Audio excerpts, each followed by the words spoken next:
চাপাই দিয়েছে আমি 5 পর্যন্ত দিতে পারবো, বুঝছেন? এর বেশি আমার সম্ভব না। তাও এটার জন্য আমাকে কয়েকটা জায়গায় চাইতে হবে, বুঝছেন? দেখছেন তো, আপনি নিজে দেখলেন একজন ফ্রান্স থাকে, আমার কাছে আমি চাই না।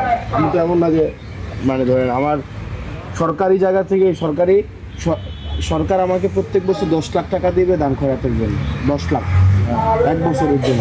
1 বছরে 1 বছর মাত্র 10 লাখ। মানুষ আছে প্রায় 5 লাখ। না আপনি আমার বুঝেন, আমি এনেই দিচ্ছি 5 লাখ। এই যে মসজিদ বাঁধতেছি ঈদগাহ, সব মিলাই দিব 10 লাখ, বুঝছেন?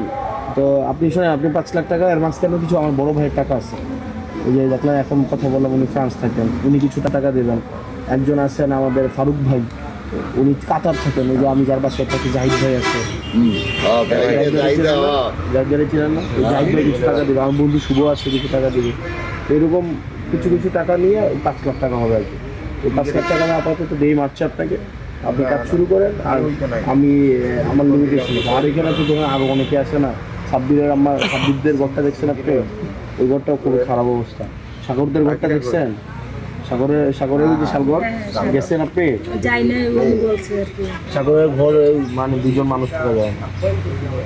ইয়াসিনদের বাসায় গেছেন? আমরা সবাই মিলে একটু করে চেষ্টা করতে হবে।